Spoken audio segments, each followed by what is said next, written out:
Good morning, Trump's family. Welcome back to my channel. Have a good day, everyone, and God bless you. Alright, without further ado, let's get into the news this Thursday morning. We're on the cusp of history with a bill that Florida Governor Ron DeSantis is set to sign into law, a bill that will make constitutional carry the law of the land, and Florida cleared its first and most likely only hurdle today in the state Senate, with supermajorities in both chambers of the legislature. This bill, which will allow concealed carry without a permit, is set to reach Governor Ron DeSantis' desk and become Florida law in mere weeks. As such, Florida will become officially the 26th state to recognize and defend constitutional carry. Now, in the case of Florida, there's still some issues that need to be worked out. For example, nothing in this law changes a pre-existing law that makes it illegal to open carry. So they're going to have to eventually address that. And again, with supermajorities in both chambers, the state legislature, Republicans shouldn't have a problem doing that. And it shouldn't be a problem precisely because constitutional carry is clearly the wave of the future. With its passage in Florida, constitutional carry will now be the dominant Second Amendment position in the nation, with more than half of the states adopting and protecting it. And we have to give credit where credit is due here. One of the primary reasons why constitutional carry is sweeping the nation is precisely because of the new conservative majority in the Supreme Court, which leftist liberals absolutely hate and despise. And there's plenty to hate and despise if you're a woke leftists. As many of you know, back in June of last year, the Supreme Court handed down a ruling known as the Bruen decision, which involves the state of New York. New York officials tried to require gun owners to show, quote, proper cause to get a license to carry concealed handgun outside the home. Now, keep in mind the Second Amendment. Clearly, states and American citizens have the right to bear arms. Okay, we have a constitutional right to carry guns, but the Democrat monopoly in New York didn't think so. So the Supreme Court stepped in and in a 6-3 ruling struck down the law as blatantly unconstitutional. The court agreed that the only person to coordinate the Second Amendment, the only human being on the planet that should decide what the proper cause is for carrying a concealed weapon, is the person carrying it. That's the person bearing it out, which shall not be infringed means. And so the Bruen decision has been absolutely freaking out liberals ever since. And that's because it's officially overturning all of these lower court decisions that were upholding restrictive permit requirements for concealed gun carry. But that's all falling apart now, even in the bluest of blue states. For example, recently in New York, yes, once again, New York, their state Supreme Court struck down a gun confiscation law, citing the Bruen decision. Law was called AirPod, stood for Extreme Risk Protection Orders. And it was a liberal-inspired red flag law. Right, red flag laws allow the government to seize firearms from a person they believe possesses a threat to themselves or others, even though they haven't committed any crime. And so, since the law went into effect in New York, back in 2019, there have been nearly 2,000 gun removal orders. It was a radically draconian law that was used by woke leftists to incrementally disarm New Yorkers, while their state Supreme Court ruled that AirPod law violated the Second Amendment, and they cited the Bruen decision as Supreme Court precedent for interpreting the Second Amendment. So not only are we seeing constitutional carry defended at the highest judicial level, but that defense is now forcing even the bluest of blue states to have to recognize constitutional carry. It's fascinating stuff. And all you have to do is to recognize. What an amazing achievement this is. It's just a look at the legacy media freaking out over the Washington Post is excoriating Ron DeSantis and Florida Republicans for recognizing constitutional carry as the law of the land. But again, what these leftist liberals don't seem to get is that decision has already been made at the highest judicial level with the Supreme Court. State courts are already re-evaluating previous lower court decisions in light of the new judicially recognized constitutional carry era. And what this is doing is it's taking what's known as Second Amendment sanctuaries, and it's making them the law of the land. One of the most awesome developments over the last decade is the rise of what's come to be known as Second Amendment sanctuaries. Since their inception during the Obama era, Second Amendment sanctuary is promised safe haven for gun owners, with law enforcement officials promising to protect rather than violate their Second Amendment rights. Since their inception, Second Amendment sanctuaries have exploded across the nation, such that today, the vast majority of all counties in the country have officially designated themselves Second Amendment sanctuaries, nearly 2,000 of just over 3,000 counties have designated themselves pro-gun counties. In addition, countless sheriffs across the nation have pledged to uphold the Second Amendment, including I love this every single sheriff in the state of Utah. But now, with constitutional carry being formally recognized in the majority of the states, we're beginning to see something amazing happening to these Second Amendment sanctuaries. They're transforming their blossoming in effect into the default law of the land, even in the bluest of blue states like what we're seeing in New York. Oh, sure. Leftist governors are gonna continue to do their best to harass gun owners and ban so-called assault weapons and the like. But those days are clearly beginning to wane, especially given that the Supreme Court has become the most powerful Second Amendment sanctuary of them all. An era of constitutional carry as rising gun-confiscating liberals have officially lost. And some significant news: Joe Biden arrives in Ukraine capital of Kyiv to show his support. Joe Biden used a secret train trip on Monday to journey from Poland into war-torn Ukraine to show Kyiv that has full and open-ended support.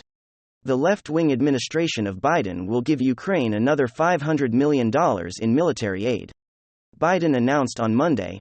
Biden made a surprise visit to the Ukrainian capital after having scheduled a visit to Poland from February 20 to the 22nd. Zelensky had been asking Biden to visit publicly for over a year, first urging him to step into Kyiv the day before Russia announced a special operation, and in February of last year that Biden insisted for weeks was imminent, tanking the Ukrainian economy, but instead was Zelensky at the palace and recall the fears expressed nearly a year ago that Russia might quickly march in and take the Ukrainian capital.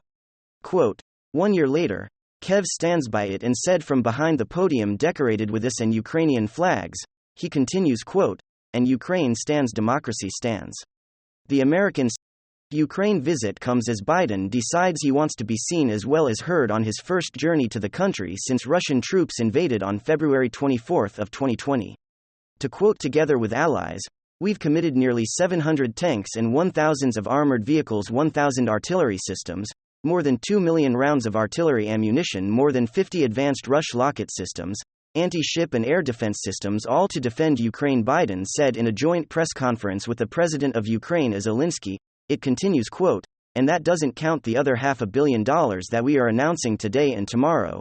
And his press conference with Biden, Zelensky insisted that his government is defining victory in the war against Russia as the restoration of all seized territories to Ukraine. The White House published a statement from Biden as he arrived in Ukraine describing in, quote, unwavering and unflagging commitment to Ukraine's democracy, sovereignty and territorial integrity on the part of his administration. In addition to hundreds of millions in military funding for Ukraine, Biden said he would soon, quote, announce additional sanctions against elites and companies that are trying to evade or backfill Russia's war machine. Republicans condemned Biden's Ukraine visit, saying it's the perfect example of America last. Republicans in Congress criticized Joe Biden's surprise visit to Ukraine on Monday, taking issue with him appearing to place the Ukraine-Russia conflict ahead of Americans' worries about the recent toxic train derailment in Ohio and the surge in illegal migration of the southern border. Quote, Joe Biden prioritizing a visit to Ukraine before Ohio is the perfect example of his administration putting America's last set House Majority Whip Tim Emmer in a statement, quote, when our border is in crisis, Joe Biden goes home to nap in Delaware when Ohio burns with toxic chemicals. Biden's administration says everything is fine. Representative Matt Gaetz said, observing that Monday is President's Day, and that he was therefore not surprised Biden was ditching America for Ukraine on an American holiday. Quote, if you want to understand why so many Americans are frustrated right now, Biden is in Ukraine before Ohio Senator Eric Schmidt. Representative Andy Biggs commented above a photo of Biden and Ukrainian President Zelensky saying, quote, you should be standing with East Palestine, an American town in your own country that needs your help. President Donald Trump on Monday blasted Joe Biden for spending President's Day with Ukrainians rather than the victims of a devastating train wreck in Ohio, suggesting it sends a powerful message of neglect to voters in a key election battleground state. Biden has yet to visit the residents of East Palestine, Ohio, more than 2 weeks after a train derailed, caught fire and spewed toxic chemicals into the environment, killing animals and fish and raising worries about contamination of air and drinking water. Trump, who is currently running for president again in 2024, will be visiting Ohio on Wednesday and suggested Monday his announcement prompted the Biden administration to kick into gear after a slow response that has drawn a bipartisan critique. Quote, "I think it's very sad." The 45th president said he continues, quote, "I'll be going as you know, I'll be spending some time in Ohio where Biden should be. And frankly, FEMA should have been there a long time ago. When I announced that I was going and all of a sudden people are sending a lot of money now and they weren't going to send anything, so I'm honored by that. But I'll be there on Wednesday and I look forward to that. Those are great people and they were abandoned, but now I don't think they will be abandoned any longer." IRS leaked 1,000s of Americans' tax filings and Congress demands to know if it was political. The new head of the powerful House Ways and Means Committee blasted the Biden administration for giving few answers after 1,000s of taxpayer files were leaked to an outside group. House Ways and Means Chairman Representative Jason Smith sent a letter to Russell George, the Treasury's Department Inspector General for Tax Administration, raising concerns about the leak of confidential tax information and the lack of accountability over that leak.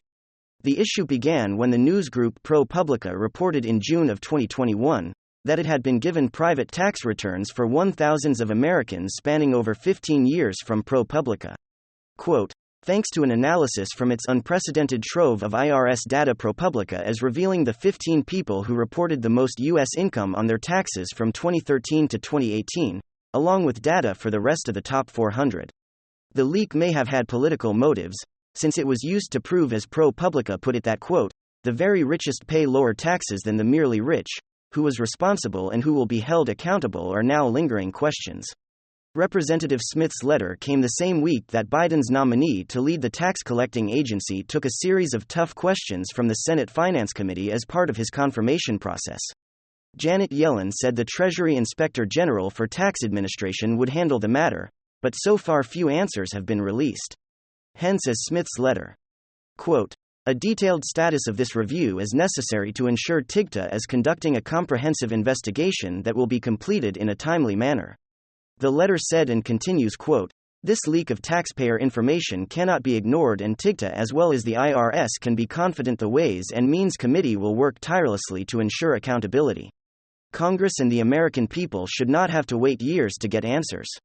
Democrat-tied research firm improperly acquired personal files of 11 service members in an unprecedented breach. The Air Force improperly released to a research firm tied to Democrats' congressional campaign arm the confidential personal files of 11 members of the military, including one involving a retired lieutenant colonel running for office as a Republican that detailed how she had been assaulted in the Air Force. Congress has been told. House Armed Services Committee Chairman Mike Rogers and House Oversight and Accountability Committee Chairman James Comer are demanding the Defense Secretary Lloyd Austin explain how he will prevent future breaches of military members' private information while pressing to know if there will be criminal prosecutions. The Air Force has already acknowledged, quote, having inappropriately released the official military personnel files of former Republican congressional candidates, Jennifer Ruth Green, to the very same research firm Due Diligence Group. The lawmakers noted, quote, that disclosure served to re-victimize a service member by releasing details about her assault. The release of additional service members' personal information highlights, quote, not only the inadequacy of procedures to secure military personnel files, but also raises concerning questions of possible illicit motive or political partnership. Rogers and Comer wrote then continue, quote, this conduct by the Air Force is at minimum unacceptable. The conduct by the research firm is quite possibly criminal. Rogers says that much more needs to be investigated. Quote, it's abhorrent that a Democrat-aligned firm would do something so despicable as fraudulently obtaining service records. Chairman James Comer, and first pressed the Department of Defense for answers on this egregious breach. He said it continues, quote, the Air Force failed to protect service members' records and we will investigate what went wrong. Let me know what you guys think in the comment section. Of course, leave a like if you enjoyed the video, and of course possibly subscribe if you're up for it. I'm gonna get back to work. I want to thank you guys for watching.